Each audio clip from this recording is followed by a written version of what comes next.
नमस्कार दोस्तों, स्वागत है आपके अपने चैनल ओपन डिस्कशन पर। आज हम एक गंभीर और चिंताजनक विषय पर बात करेंगे। भारत में बलात्कार के मामलों में वृद्ध इंडिया अपनी संस्कृति और परंपराओं के लिए जाना जाता है, लेकिन आज ये एक डार्क सच्चाई से जूझ रहा है। औरतों के खिलाफ बढ़ाते हुए यौन हिंसा के मामले।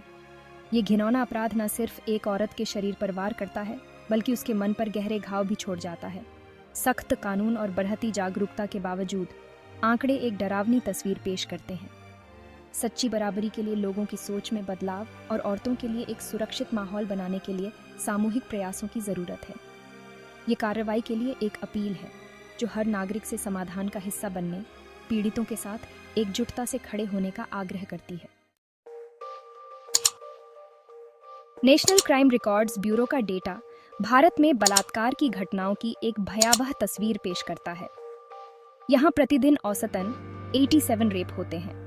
2018 में 34,000 से ज्यादा मामले दर्ज किए गए, जो 2019 में बढ़कर 35,000 से ज्यादा हो गए। हालांकि बाद के वर्षों में थोड़ी कमी देखी गई, संभवतः महामारी और लॉकडाउन के कारण, लेकिन ये आंकड़े अभी भी खतरनाक रूप से ज्यादा हैं।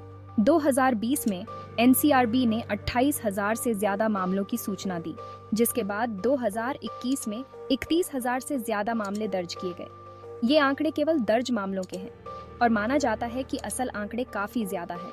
सामाजिक कलंक का डर, पीड़िता को दोषी ठहराना और न्याय व्यवस्था में विश्वास की कमी अक्सर पीड़ितों को आगे आने से रोकती है। ये आंकड़े केवल नंबर नहीं हैं, ये बर्बाद हुई असल जिंदगियों, टूटे हुए परिवारों और एक ऐसी बीमारी से जूझते समाज का प्रतिनिधित्व करते हैं। यह इस मुद्दे को दूर करने और यह सुनिश्चित करने के लिए व्यापक उपायों की तत्काल आवश्यकता की याद दिलाता है कि महिलाएं अपने ही देश में सुरक्षित महसूस करें। भारत में बलात्कार के कारण जटिल और बहुआयामी है, जिनमें गहरी जड़ें जमाए बैठी पितृसत्तात्मक सोच, यौन हिंसा को लेकर चुप्पी की संस्कृति और कानून का कमजोर होना शामिल है। स्त्री द्वेष और औरतों को केवल एक वस्तु के रूप में देखने की प्रवृत्ति, परिणामों का डर न होना अपराधियों को और भी ज्यादा बढ़ावा देता है। बलात्कार के मामलों में सजा की दर बेहद कम है। भारत में बलात्कार से निपटने में सबसे बड़ी चुनौतियों में से एक है मामलों की रिपोर्टिंग न होना। यौन हिंसा से जुड़े सामाजिक टुमारोवंक के कारण अक्सर पीड़िताएं आगे आने से कतराती हैं। उन्हें अपने परिवारों और समुदायों द्वारा बहिष्कृत किए जाने, अपराध के लिए दोषी ठहराए जाने या फिर हिंसा का शिकार होने का डर होता है। कानूनी प्रक्रिया खुद ही काफी भयावह और असंवेदनशील हो सकती है। पीड़ितों को अक्सर नौकरशाही बाधाओं, असंवेदनशील पूछताछ और पूरी कानूनी कार्यवाही के दौरान सहयोग की कमी का सामना करना पड़ता है। ये रिपोर्टिंग को और भी ज्यादा हतोत्साहित करता है और अपराधियों को सजा से बचने का मौका देता है। पीड़ितों के लिए एक सुरक्षित और सहायक माहौल बनाना बेहद जरूरी है। इसमें कानून प्रवर्तन एजेंसियों को संवेदनशील बनाना, कानूनी सहायता और परामर्श सेवाएं प्रदान करना और उन सामाजिक मानदंडों को चुनौती देना शामिल है जो पीड़ितों को चुप कराते हैं और अपराधियों की रक्षा करते हैं। तभी हम रिपोर्टिंग में वृद्धि और अपराधियों द्वारा मिलने वाली बेजनकाजानोस्ती में गिरावट देखने की उम्मीद कर सकते हैं। भाग 5, एक सुरक्षित कल की ओर। प्रभावी समाधान लागू करना।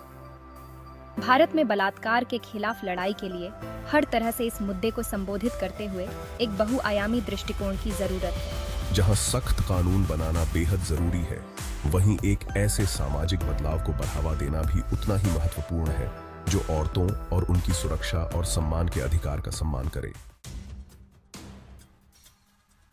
भाग 6, न्याय में देरी, न्याय से वंचित।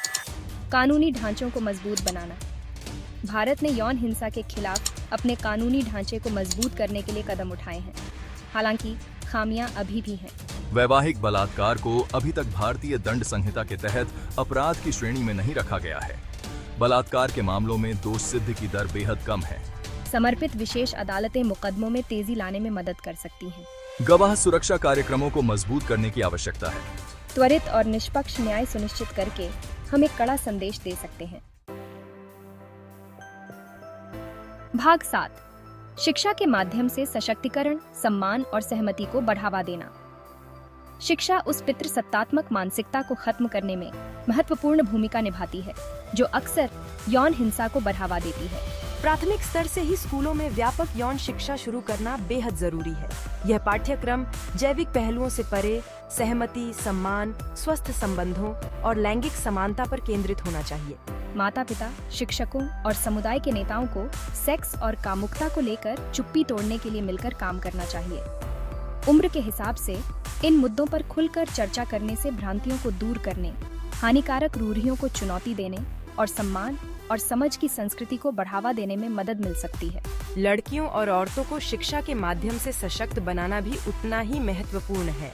उन्हें गुणवत्तापूर्ण शिक्षा, व्यावसायिक प्रशिक्षण और आर्थिक अवसर प्रदान करने से उन्हें आर्थिक रूप से स्वतंत्र और आत्मविश्वासी व्यक्ति बनने में मदद मिल सकती है। शोषण और दुर्व्यवहार के प्रति कम संवेदनशील बनाया जा सकता है।